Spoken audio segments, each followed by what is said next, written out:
Bienvenue, chères gladiatrices du web, dans cet épisode de podcast. Aujourd'hui, je suis très privilégiée, je me sens très privilégiée de recevoir mon amie, la très inspirante Nancy Doyon. Bonjour, Nancy. Hello, hello, content d'être avec vous. Nancy, pour celles qui par hasard ne te connaîtraient pas, est-ce que tu voudrais te présenter brièvement à la Yes, communauté des femmes gladiatrices? Yes, donc Nancy Doyon, moi je suis éducatrice spécialisée de formation, mais je suis plus connue comme coach familial. Donc, je suis conférencière, autrice, j'aime mieux dire auteur qu'autrice, en tout cas. Bref, je suis conférencière, auteur, j'ai aussi une entreprise de formation sur le web où on donne, tu sais, on donne, on les donne pas, on les vend. On fait de la formation pour les parents en parentalité sur le leadership éducatif, entre autres, comment être un parent leader.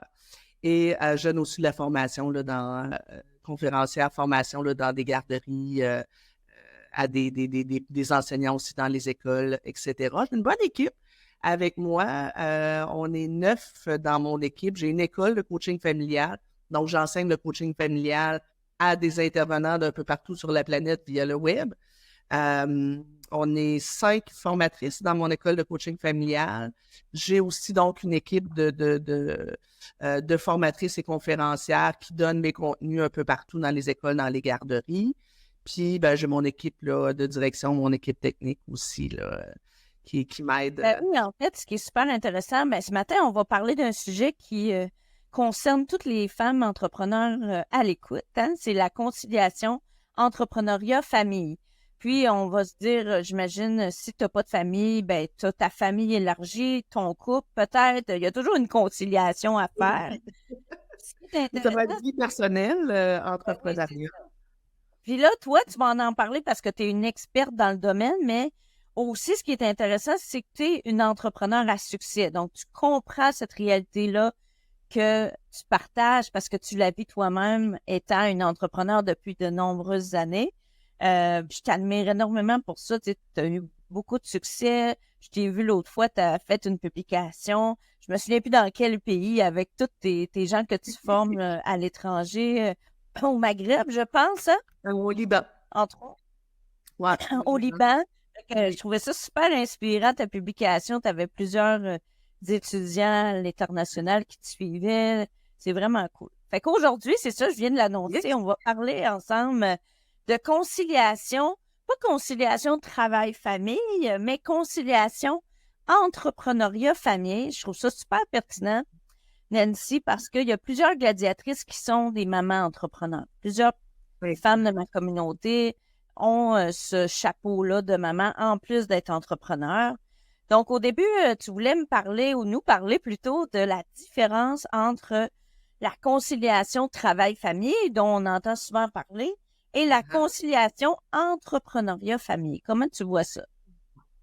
Ben, tu sais, la première différence, c'est que, évidemment, quand on travaille pour une entreprise, ben, tu sais, généralement, à 5 heures, on ferme les livres, puis, tu sais, on switch, hein, moi, avant ça, j'étais éducatrice spécialisée, je travaillais dans un CLSC, donc, ben, moi, à 5 heures, quand mon chiffre était fini, ben, je fermais tout ça, puis je me retournais chez moi.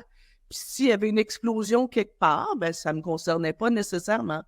Quand j'étais débordée dans mon travail, j'allais voir mon patron, puis je lui disais j'ai trop de travail. Et là, ben, c'était le problème de mon patron de gérer mon surplus de travail. C'est sûr, tu sais, qu'il y avait quand même tu sais, de la pression. Puis bon, il y a quand même. Moi, j'étais maman monoparentale à l'époque. Quand je travaillais au gouvernement, j'étais maman monoparentale. Fait qu'il y avait quand même tu sais, certains enjeux. Parce que, ben, tu sais, si je travaillais de 9 à 5, ben, de 9 à 5, j'étais pas disponible. Fait que, tu sais, quand ma fille avait des problèmes à la garderie, était malade, ben, c'était compliqué pour moi de lâcher le travail.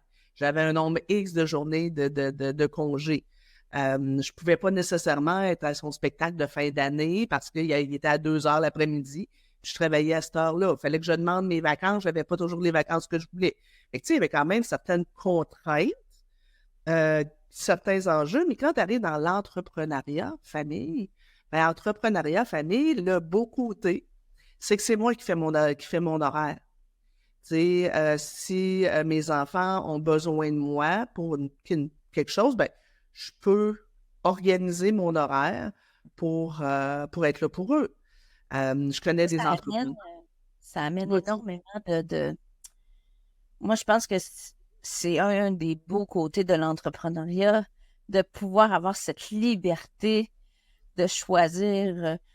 Moi, je me sens comme un aide-rapport de la société qui peut vraiment décider de l'horaire que je veux, qui me fait plaisir. C'est quand mes vacances. Je me souviens quand mes enfants étaient un petit peu plus jeunes, parce que là, ils vont avoir bientôt 10 et 11 ans. Quand j'ai démarré, là, c'était des bébés, là. Uh-huh. C'est super important pour moi d'être présente quand ils étaient malades ou de dire, comme tu viens de le mentionner, s'il y a une fête à l'école ou une activité spéciale, tu décides d'y aller, tu peux y aller. Puis ça, pour moi, ça me donne un grand pouvoir interne, une grande liberté, une grande satisfaction personnelle, là, tu sais. Mentionnons-le. Des Et fois, de c'est pouvoir difficile dire, d'être c'est ça, de mais pouvoir dire, ben, tu sais, mes enfants arrivent de l'école à 3h30, ben, moi, à 3h30, je ferme l'ordinateur, puis ça dépend tout le temps de l'entreprise qu'on a, là. C'est sûr que si vous avez une boutique ou un salon de coiffure, vous n'avez pas la même réalité que moi, admettons, qui travaille de la maison la plupart du temps. Tu sais, on n'a pas tous la même réalité, mais souvent, il y a une espèce de liberté qui vient avec, qui fait qu'on peut plus ajuster, s'ajuster à notre réalité familiale. Ceci dit, ben, il y a aussi des contraintes. tout à fait. Ben, tu sais, On parlait du bon côté pour commencer, pour s'encourager entre femmes entrepreneurs. mais il y a aussi des contraintes. Tu sais, souvent, quand on a une entreprise, il y a des périodes où on ne fait pas du 35 heures semaine. Tu sais, C'est ça. et quand il y a quelque chose qui explose dans l'entreprise, ben, on n'en parle pas à notre patron, c'est nous le patron. Il y a la gestion aussi, tu sais, du personnel où, ben justement, tu sais, la personne qui dit, ah, ben moi, mon petit dernier, finalement, il est malade et cette semaine, je rentre pas travailler, ben c'est souvent nous autres qui est obligés de les remplacer. Fait que, tu sais, il y a des contraintes qu'on a comme entrepreneur qui sont pas là comme employés. Il y a aussi, tu sais, les inquiétudes salariales. On se cachera pas. Comme employé, surtout moi, comme éducatrice spécialisée, comme employée, question salaire, c'était pas terrible. Mais j'avais toujours le même salaire et je pouvais organiser mon budget au quart de tour parce que c'était toujours le même salaire. Oui.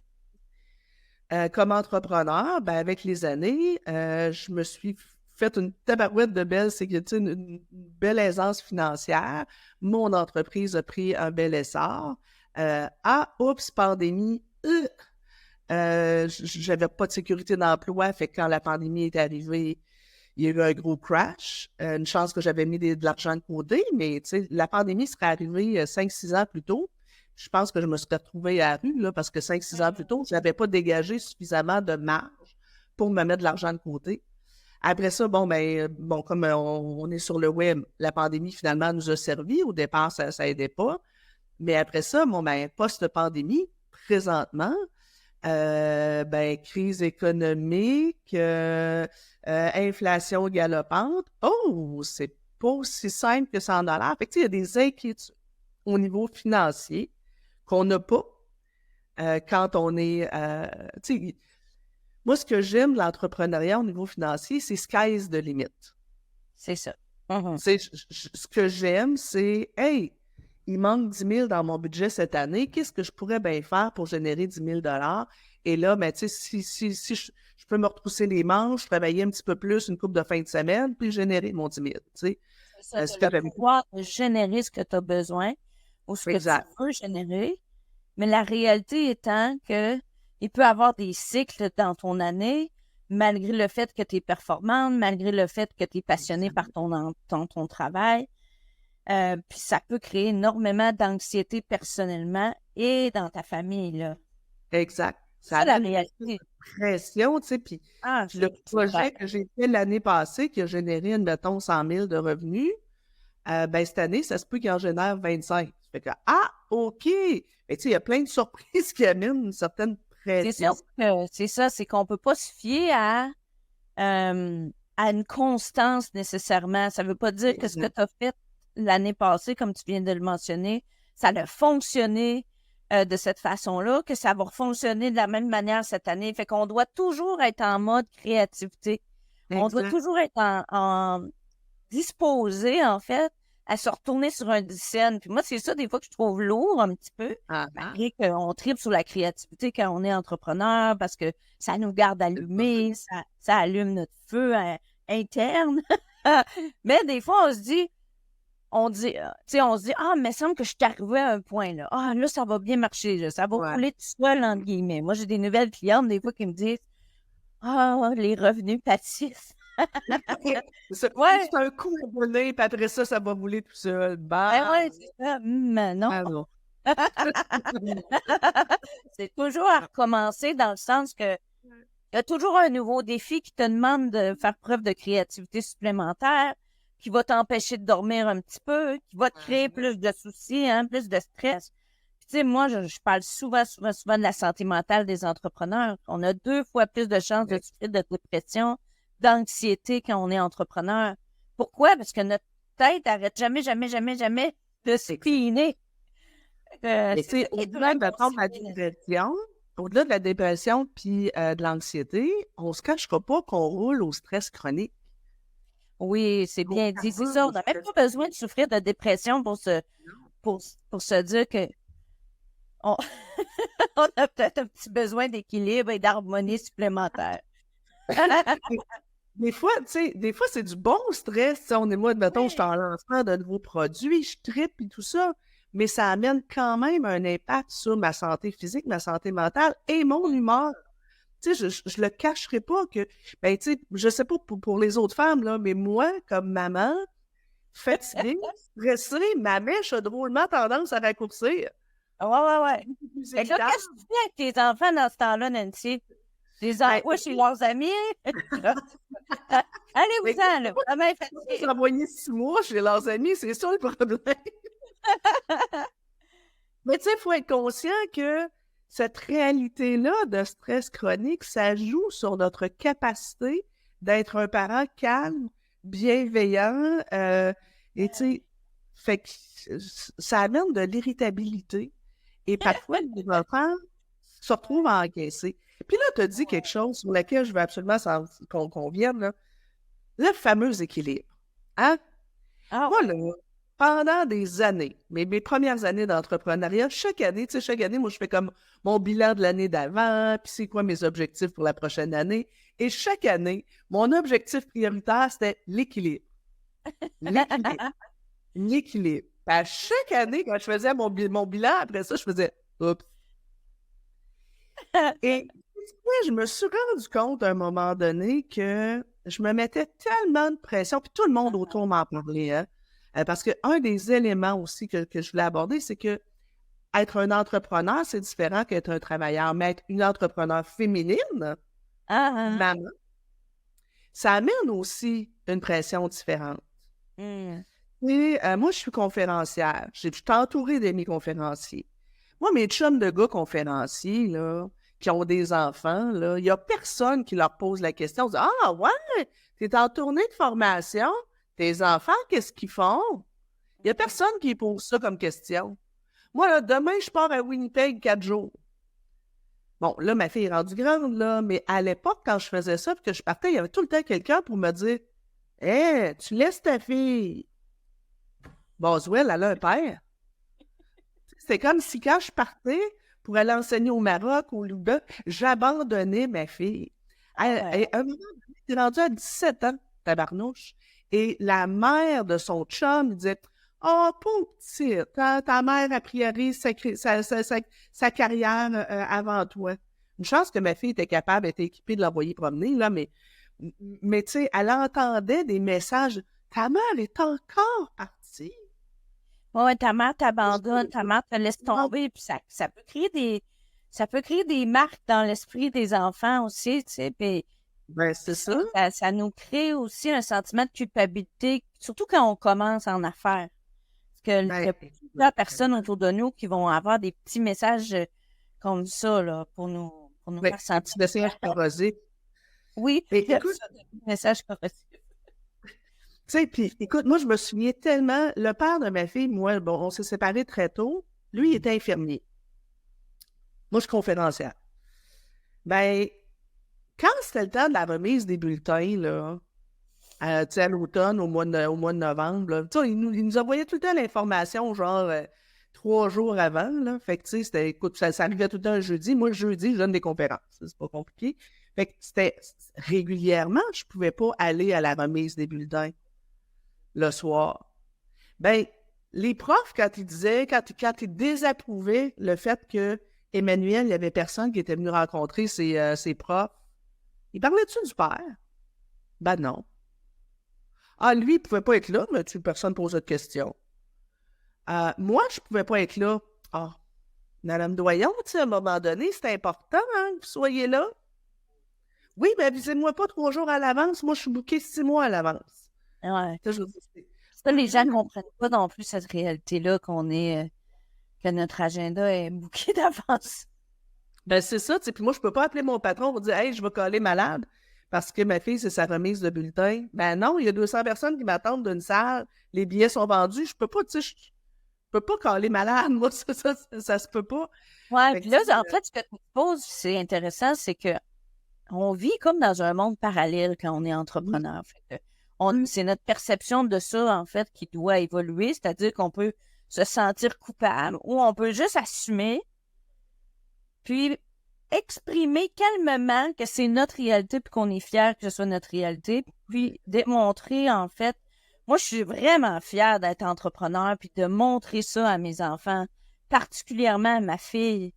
Parce qu'on montre à nos enfants qu'on a du power, qu'on réalise nos rêves, qu'on passe à l'action, que tout est possible. Tu sais, oui, des fois, on travaille plus fort que la moyenne. Oui, des fois, on est un petit peu anxieuse. Puis oui, des fois, maman dit « Ouais, là, ce soir, maman est fatiguée. » oui, c'est ça. Maman est moins patiente. Ouais, bon, maman, t'es la meilleure maman du monde, mais on dirait, maman, ce soir, t'es moins patiente. Ouais, c'est ça. Va jouer avec ton frère.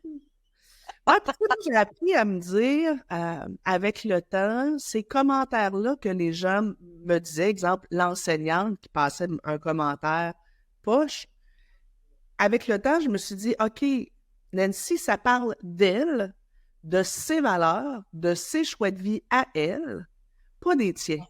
J'aime ça. Tu sais, et régulièrement de me dire, et si tu étais un homme, est-ce qu'elle te dirait la même chose? Non, ben ça y appartient. Tu sais, à un moment donné, ça, des fois, j'avais envie de mordre, là, tu sais, je me disais, hey, Boswell, tu sais, ces commentaires-là. Parce que je vais non, attends un petit peu, là. Elle a choisi peut-être le métier d'enseignante parce qu'elle désirait être à la maison à tous les soirs et tous les week-ends. C'est correct, ça y appartient, c'est ses choix de vie. Moi, mon choix de vie, si je faisais ça, je m'éteindrais. Donc, et tu sais, en bout de ligne, pour les mamans, tu sais, qui culpabilisent, ma fille a fait ça, là, me voir partir, la petite gardienne arrive, puis là, ben, il faut que je parte aller donner une conférence, puis là, ben, ma fille braille, puis là, mais maman, tu pars encore, puis tu seras pas là, puis elle l'a fait, là. Quand je l'envoyais chez son père, parce que je partais une semaine quelque part dans le monde, petit qu'elle pleure, puis que, ben, c'est ça. Puis elle l'a fait, là, me culpabiliser, ma fille, de dire, tu aimes mieux ta job que moi, puis elle l'a fait. Sauf que, vers l'âge de 23 ans, elle m'a écrit un long texte pour la fête des mères, où elle me disait que elle m'admirait énormément, qu'en me regardant aller, elle a compris que tout est une question de choix dans la vie, et que si tu es prêt à faire les efforts nécessaires, tu sais, tu peux avoir ce que tu veux, que rien d'impossible. Elle disait ce que j'admire le plus de toi, maman, c'est que tu as toujours été l'actrice principale de ta vie. Mm-hmm. Et tu m'as enseigné à être l'actrice principale de la mienne. Mm-hmm. Fait que, tu sais, toutes les fois où j'ai vu la petite larme, puis que moi, mon cœur de mère a fait... Ouais, c'est sûr que ça nous fait mal, mais en même temps, ouais. C'est comme si, tu sais, tantôt, je parlais du feu intérieur. C'est qu'on a besoin de ça, nous, femmes entrepreneurs, pour être heureuses. Oui. Puis je me dis qu'on va pas bien servir nos enfants si on est malheureuse puis qu'on est coincé dans un divan à journée longue, là, tu sais. Ben, pas à journée longue, on s'entend, j'ai que mais tu sais, qu'on n'est pas stimulé par des aventures, des voyages. C'est ça qui nous allume, tu sais, en tout cas. Puis, tu sais, si je sacrifie mes rêves et mon bonheur pour mes enfants ou pour mon mari, là, tu sais, ou pour mon conjoint, euh, parce que j'ai déjà une relation de couple qui a fini par exploser à cause de l'entrepreneuriat. Lui, il avait une mentalité de syndiqué. Fait que lui, ben, c'est comme on travaille puis on s'amuse après. Fait que lui, le concept de on s'amuse en travaillant, il comprenait pas le principe. Tu sais, Tu me fais rire. Ça, c'est très drôle. et ce couple-là n'a pas survécu, tu sais, puis tu sais, il me disait, toi, t'es carriériste. Ouais. Et, en tout cas, bref, c'est ça. Oui. Et, où je m'en... Ah oui, c'est ça, si je me sacrifie pour mes enfants ou pour mon conjoint, j'enseigne quoi à mes enfants? À se sacrifier pour les autres. Ouais. C'est ça que je veux. Est-ce que je veux que ma fille, un jour, mette de côté ses rêves, puis son actualisation personnelle, pour plaire à un chum ou à quelqu'un d'autre? Ben non, moi, je veux que ma fille réalise ses rêves. Fait que le meilleur moyen que ma fille réalise ses rêves, c'est de réaliser les miens. C'est puis de triper dans ma vie. Mais là, ceci dit, fallait quand même que je vous parle de... Ceci dit, je pense qu'il y a 2 pièges dans lesquels il faut éviter de tomber. Mhm. Je vous disais tantôt qu'un des premiers pièges, moi, c'est ça, c'est qu'à chaque année, dans mon objectif, il y avait l'équilibre. Trouver l'équilibre, trouver l'équilibre. Puis à un certain moment, je me suis rendu compte que je cherchais l'équilibre pour être moins stressée, mais que j'étais stressée par mon manque d'équilibre. Fait que finalement, ma recherche d'équilibre me stressait plus que le Que ton déséquilibre. Ouais, puis j'étais comme tout le temps en échec. Jusqu'à ce que je me dise, fuck up.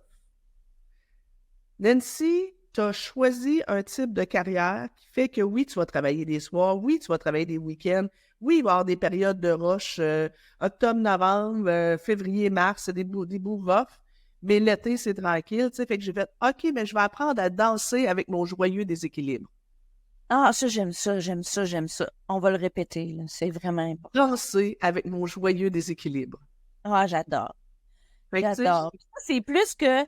Parce que, tu sais, il y a plusieurs personnes qui vont dire, même moi, j'ai intégré ça, tu sais, bon, l'équilibre, c'est pas possible, on va viser l'harmonie. Mais encore là, ça veut dire quoi, l'harmonie, tu sais? ça, Pas très concret.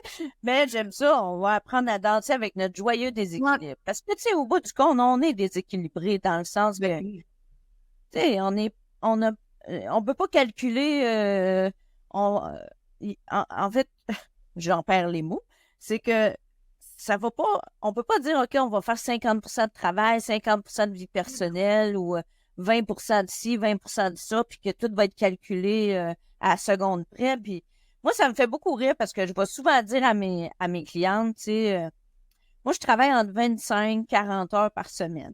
OK? Ouais. Fait que là, il y a des femmes, des fois, qui me contredisent parce qu'ils vont me dire, ouais, mais Cindy, je suis pas sûre que tu travailles vraiment 25 heures par semaine parce que tu m'envoies des messages le soir, puis tu travailles des fois la fin de semaine, puis là, tu es parti à une retraite, puis là, tu fais un voyage, puis là, tu fais une formation, puis là... Fait que là, c'est que il y a aussi ça, en fait, en entrepreneuriat, en tous les cas, dans ma perception, Ouais. c'est que des fois, on travaille, puis on n'a pas l'impression qu'on travaille. Comme tu Ben, disais, c'est ça. on s'amuse. Fait que là, pour nous, on travaille pas. Fait que moi, j'ai des heures que je compte pas, puis j'ai l'impression que je travaille pas. Non, c'est ça. Moi, Tu je sais, travaille quand je coach des clientes, quand ouais. j'accompagne, quand je forme, etc. Mais j'ai plein de tâches que je fais dans mon entreprise que c'est pour le fun, là. C'est ça. Tu sais, le jeudi soir, je fais des chroniques radio, moi, à Radio de Québec. Je prends mon auto, je m'en vais en studio, je fais une chronique d'à peu près 15-20 minutes. J'ai-tu travaillé? Oui, mais j'ai-tu travaillé? Non. Tu sais, je veux dire, je m'en vais voir des chums, puis j'entre avec eux autres avec un micro dans ma face. Est-ce qu'on est en train de travailler ce matin? On fait une entrevue, on discute entre amis entrepreneurs. Ben, c'est ça. Pas trop forçant, là, notre affaire, là. C'est Fait ça. que là, après ça, tu sais, finalement, on travaille pas. Mais tu regardes, tu vois, ma journée d'hier, hier, j'ai travaillé hier matin. Après ça, je suis allée dîner avec une copine. Mais on a parlé d'affaires aussi parce que j'avais des trucs à y offrir. Mais tu sais, c'était un dîner d'affaires, mais c'était une copine. Ouais, Fait que de midi à 2 heures, j'étais avec elle. Mais tu sais, après ça, ben, je suis allée en physio. Puis après ça, tu sais, je suis allée faire des commissions. Je suis revenue, J'ai retourné une couple de courriels entre 4 et 5h30. Mais il y a des soirs où, tiens, je vais, après souper, je vais m'installer en avant de mon foyer, me mettre de la musique, puis m'a préparé un PowerPoint. Je suis en train de travailler? Oui, mais non, j'aime ça taponner sur Canva pour faire des petites affaires cute, là, tu sais. Ça dépend, en fait. Tu sais, oui, il y a comme quelque chose. Il faut arrêter d'espérer, tu sais, puis des fois, on a des conjointes. De mesurer, en fait. Il faut arrêter de vouloir mesurer, premièrement, puis d'avoir des attentes que les autres nous mesurent aussi. Hey, oui, puis il faut mettre, c'est ça, où j'allais, tu sais, il faut mettre des stops aussi à ceux qui nous mesurent, là. Là, je suis désolée, mais tu sais, quand on a un chum, une blonde qui nous dit ben là, t'es encore en train de travailler. Non, j'écoute un film avec toi, puis en même temps, je fais un PowerPoint. Je suis en train de travailler? Non, parce que c'est pas obligé que je le fasse. Et tu sais, des fois, les commentaires des gens autour, c'est que les gens comprennent pas tout le temps que la frontière entre notre vie perso, tu sais, je m'en vais en voyage, je vais éternuer. Je m'en vais en voyage, mais ça se peut qu'en voyage, je fasse un live. Est-ce que ça veut dire que j'ai travaillé dans mon voyage? Oui, mais non. En tout cas, bref. Fait que, tu sais, je me dis, à un moment donné, il faut lâcher prise sur... je vais mettre, tu sais, toute la partie travail d'une case, puis la partie vie de famille dans l'autre. Ça n'arrivera pas. Ceci dit, l'autre piège, c'est que moi, au début d'entrepreneuriat, j'ai tellement bien et joyeusement mélangé tout ça, surtout le bout où j'ai été célibataire, parce que là, je vous ai dit, quand je suis partie de mon entreprise, j'étais avec quelqu'un qui comprenait rien à ma nouvelle vie. Et finalement, ça l'a explosé. Lui, ça y convenait pas du tout. Puis, ben justement, je me suis dit là, ou bien je sacrifie ma carrière pour lui, puis je vais être prochain jour, ou bien on prend des chemins différents, puis on a décidé de prendre des chemins différents. Mais là, après ça, là, j'étais maman monoparentale. Début d'entreprise, il fallait que l'argent rentre. Et je me suis mis à concevoir mes semaines de travail comme sur 7 jours. Oh, ouais. Le matin au coucher. Fait que là, tu sais, mettons que j'avais justement un PowerPoint à faire ou un document à envoyer. J'ouvrais mon agenda, puis je regardais, dans le temps, j'avais l'agenda papier, puis là, je regardais mon agenda, je disais, ah, tiens, j'ai un trou mardi soir. Et mardi soir, je vais le faire. Mais là, c'était comme si je prévoyais de travailler tous les matins, tous les soirs. Fait que, tu sais, mardi soir, là, j'allais faire tel document. Mercredi, je donnais une conférence. Jeudi, là, j'avais ma chronique. C'est vendredi. Ah, samedi matin, il me reste un trou. Je vais pouvoir appeler tel client, je vais pouvoir faire telle affaire. Fait que tous les trous se remplissaient. Ouais, ça, c'est vraiment un piège important à faire attention parce que c'est pas long qu'on tombe dans ce piège-là. Exact. J'imagine, si tu es célibataire, ben, tu as juste ça à faire. Oui, ça construit vrai dans ma vie présentement. Là, je suis célibataire, ma fille a 25 ans, elle peut à la maison. Là. Fait que tu peux travailler tout le temps. J'en ai des clientes aussi, tu sais, qui sont rendues à cette étape-là dans leur vie. Ouais. Puis ils travaillent tout le temps 7 jours sur 7, 7 matins par semaine, 7 soirs par semaine. Puis à un moment donné, il n'y a plus de limite, tu sais. Fait que là, c'est plus fun. Exact. Puis là, mais tu sais, on risque de se brûler. Puis, à un moment donné, on passe à côté de notre vie aussi, là. Tu sais, fait que le piège, puis moi, j'avais aimé ce qui m'avait beaucoup sonné à l'époque, quand je concevais mes semaines de quasiment du matin ou du lever au coucher. Puis là, je prévoyais, bon, ben, tiens, on attend 3h30, ma fille arrive de l'école, là, j'étais avec elle, je prépare le souper, puis le soir, ben, pendant qu'elle faisait ses devoirs, moi, je travaillais sur mon ordinateur, puis après ça, t'avais, admettons, dès que je la couchais, je rouvrais mon ordinateur. Les fins de semaine, tu sais, la semaine qu'elle était chez son père, écoute, là, je travaillais all the way. À un moment donné, il y avait un de mes clients qui faisait aussi du coaching d'affaires qui m'avait dit, tu sais, Nancy, à un moment donné, si tu attends de ne plus avoir rien à faire dans ton entreprise pour vivre, ben tu vas te retrouver sur ton lit de mort, puis tu vas regarder derrière, puis il va y avoir juste ça dans ta vie. Puis j'avais lu un truc qui disait, à un moment donné, révise tes priorités. Il n'y a personne qui, sur son lit de mort, s'est dit « Oh my God, j'aurais dû travailler un petit peu plus. » Et il disait, ben, Là, je dis, ouais, mais tu sais, c'est un coût à donner, hein. C'est ça le piège aussi. C'est un coût à donner. Il faut que je monte mon site Internet. C'est un coût à donner. Ouais, mais des coûts à donner, Nancy, il va tout le temps en avoir. Puis si tu bâtis ton entreprise avec je travaille 60 heures semaine, ton entreprise va être assise sur un 60 heures semaine. Là, je dis, oui, mais éventuellement, tu sais, je vais dégager du profit qui va me permettre d'engager quelqu'un pour l'autre 20 heures. Je dis, ben non, parce que quand tu vas engager quelqu'un d'autre pour l'autre 20 heures, toi, tu t'es habitué à ça. Et tu sais, mon point là-dessus est de dire, ben, on a toutes des réalités différentes. Il y a des compromis qu'on doit faire. Tu sais, il faut, tu sais, je veux dire, moi, quelqu'un qui veut être conférencier, conférencière, je dis, ben écoute, pense-y, parce que les conférences, ça se donne le soir pour la fin de semaine. Oui, j'en donne de temps en temps des conférences midi dans des entreprises, mais la plupart du temps, c'est le soir, la fin de semaine. Puis, ben, c'est pas tout le temps dans ta course, fait que des fois, tu sais, comme là, en fin de semaine, là, je pars, puis je m'en vais au Manitoba, puis je reviens dimanche, tu sais. Regarde, ça fait partie de la game, ça fait partie de ma vie. Si tu as une boutique, ben tu travailles pas juste sur les heures d'ouverture de ta boutique. Hein? Il y a comme faut que tu t'occupes de ton inventaire, faut que tu t'occupes des achats, je veux dire, il y a comme quelque chose à faire avec ça. Ma soeur a un salon de coiffure, ben son salon de coiffure, là, elle a son salon de coiffure chez elle, moins de revenus, mais elle a déjà eu un gros salon de coiffure, fait que là, l'embauche, tu sais, il y a comme tout le temps, il faut être prêt à lâcher prise un petit peu sur oui, je vais avoir des inconvénients, oui, je vais avoir des deuils à faire, mais en même temps, je pense qu'il faut réfléchir notre entreprise en fonction de notre réalité, puis en fonction de ce qu'on veut. Fait que, tu sais, si je suis maman de 3 jeunes enfants, tu sais, comme là, je suis célibataire, ma fille a 25, mais recule il y a 10 ans, j'étais en couple avec quelqu'un qui avait 2 enfants, fait que, il y a 10 ans, j'étais maman de 3 enfants. Avec un conjoint super impliqué, puis bon, qui est devenu mon partenaire en affaires, mais il y avait quand même une réalité de, ben, tu sais, moi, là, je suis célibataire, je peux manger en avant de mon ordinateur ce soir des crudités puis des viandes froides dans mon frigo. Il n'y en a pas de problème. Mais quand tu as 3 enfants, il faut que tu cuisines. Ben moi, ce que j'ai enseigné ou que j'ai appris aussi pour moi, c'est que tu dois te mettre, moi j'appelle ça des commandements, tu sais, dans ta façon de gérer ton horaire. Ouais. Puis, la bonne nouvelle, comme tu l'as dit, c'est que souvent, quand on a des enfants, ça nous force à faire des commandements pour nous-mêmes. Hein? Comme, justement, d'arrêter à une certaine heure.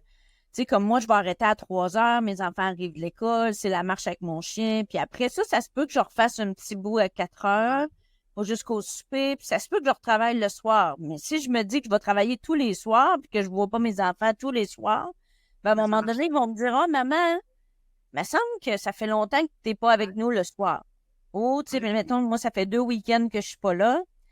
Ouais, maman, on dirait que tu es tout le temps partie. Fait que là, tes enfants, ils te lancent des signaux aussi de ce qu'ils ont besoin. Puis, ne serait-ce que quand on est un peu performante ou workaholic, c'est bon, mais c'est bon de se faire des commandements pour dire, ben, parfait, moi, je fais des conférences le jeudi soir, mais le lundi, mardi, mercredi, je vais être à la maison. Exact. Et, si je travaille, ben, ça va être peut-être un soir sur les 3. Mais moi, je dis tout le temps, tu sais, il y a un certain nombre de tâches qu'on fait justement dans le salon, puis que là, on a l'impression de ne pas travailler. Là. Des fois, on se raconte des petites histoires. Oui, c'est ça. Il y a des petites affaires, mais tu vois, moi, je me souviens quand j'ai commencé à dire à mon adjointe, écoute, tu me donnes pas plus que de temps. Tu sais, c'est ça, je donne des conférences le jeudi, mais tel soir, le lundi, je joue au volleyball, puis tu sais, je suis pas disponible, puis là, pas plus que temps par mois. Et quand je voyais passer des opportunités, moi, je calcule tout en voyage dans le sud. Fait que là, je me disais, une conférence que je viens de dire non, ça, c'est un voyage dans le sud. Je trouvais ça dur. mais il faut le faire. Ben oui, parce que sinon, c'est important.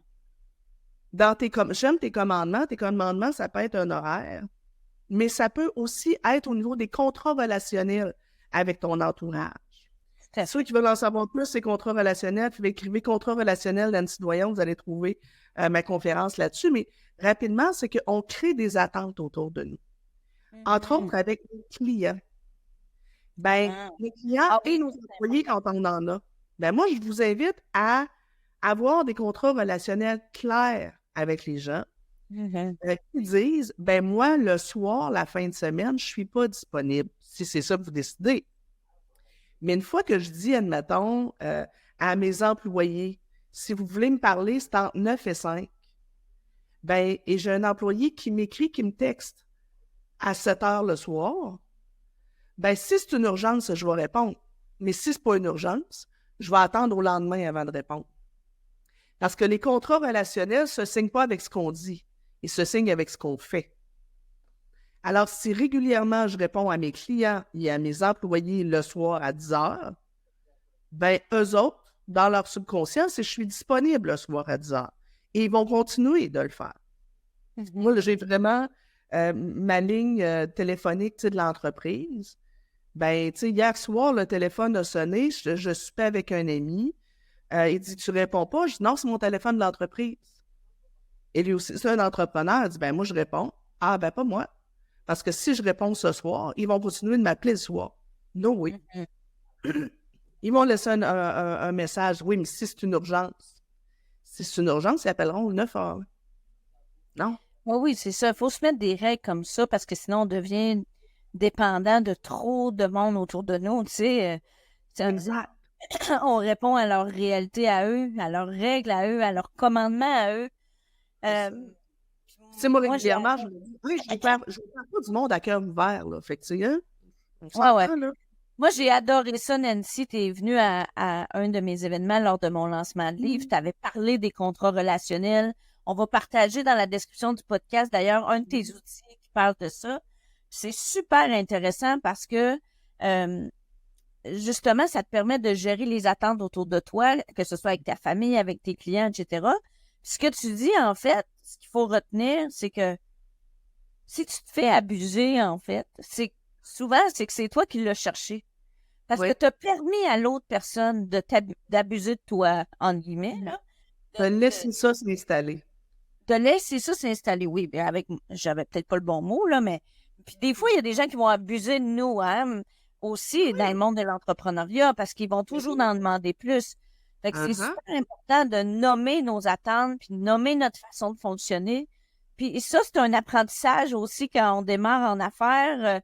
On veut plaire à nos clients. Fait que c'est un apprentissage des fois à la dure, mais tellement important, là. Merci pour ça. Ben, exact. Exact. Merci de nous le rappeler. Dans une autre vie, j'ai fait de l'illustration publicitaire. Puis dans les contrats relationnels, les gens me disaient, bon, ben, tu sais, tel contrat pour tel budget. Et moi, j'en mettais tout le temps plus, là. Tu sais, je mettais plus de temps parce que je voulais que ce soit parfait, puis je voulais que ce soit heureux. Mais qu'est-ce qui s'est passé? Ils se sont mis à attendre de moi d'avoir des illustrations qui étaient probablement, tu sais, qui étaient ultra léchées, mais tu sais, qui me prenaient peut-être bien 100 heures à faire et payer 20 heures. Ouais, c'est ça. Qui valait le double au moins de Ben ce oui, que tu c'est ça. faisais finalement. Ben oui. Ben, moi, c'est même, tu sais, en marketing, moi, je dis toujours à mes clientes, quand tu fais une offre de service, par exemple, puis là, tu fais un prix spécial, puis tu vends ça à 1000$, ça vaut 2000.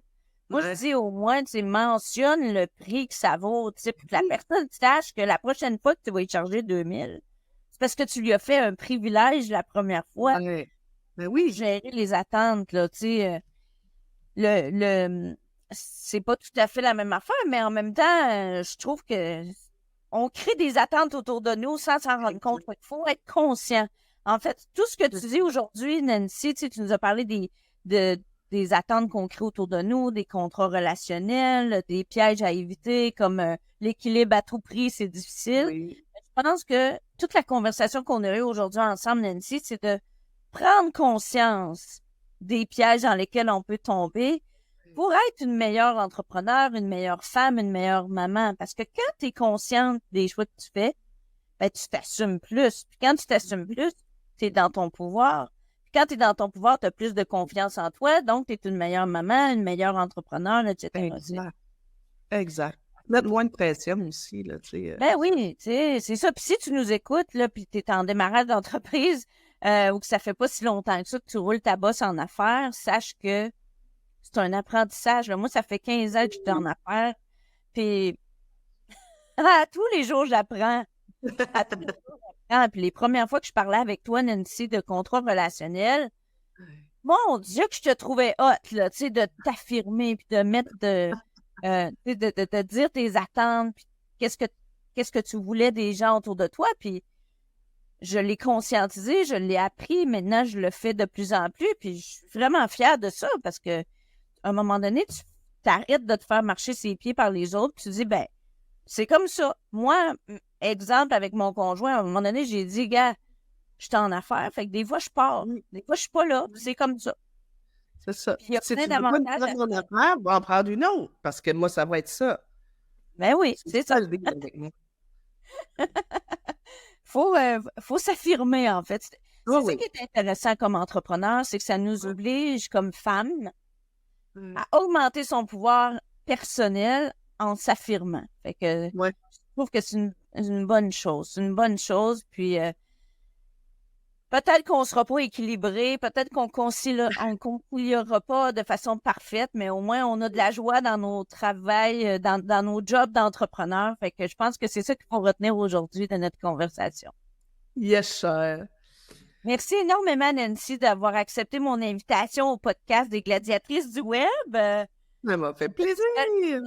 Puis on se revoit très, très bientôt et je vous souhaite une belle journée à toutes les gladiatrices.